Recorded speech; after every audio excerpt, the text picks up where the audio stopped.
So if I stay just looking at the camera, maybe I won't get as dizzy. All right, you can't go too fast. The faster the better.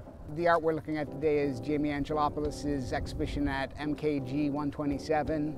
So what we're talking about today is art and fun and the confluence of the two. The danger with even talking about fun and art is reducing the art to something childlike, which is not what I want to do here. But to exclude fun from art entirely just seems wrong.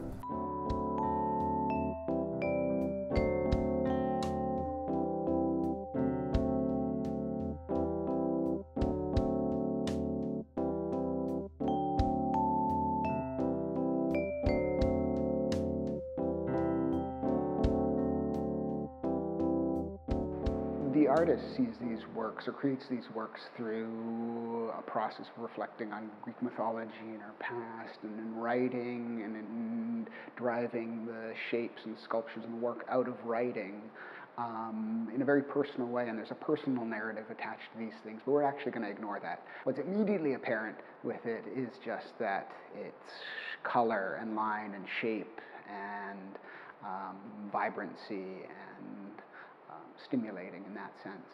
Some visual art is more visual than others.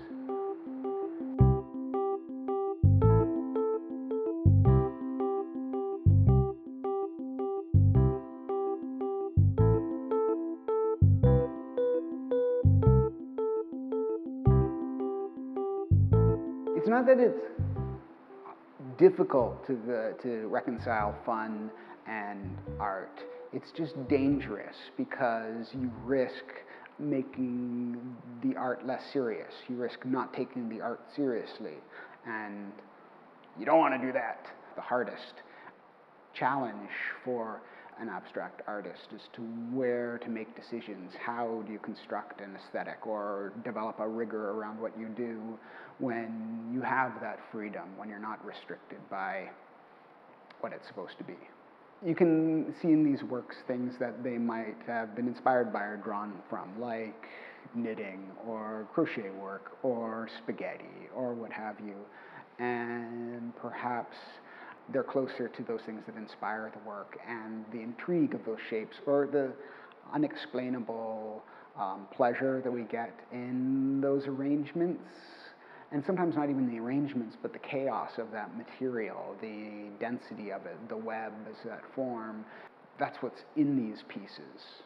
Lines like this always evoke the motion it takes, the gesture it takes to create the lines. So in a sense, abstraction is often always about itself, about its own creation. And you can follow kind of the artist's hand as she traces out these lines and puts them together. Kim Adams is fun, Allison and Mitchell is fun, John Sasaki is fun. John Sasaki actually might be funny, and that might be a different thing, but for now, we're going to call him fun.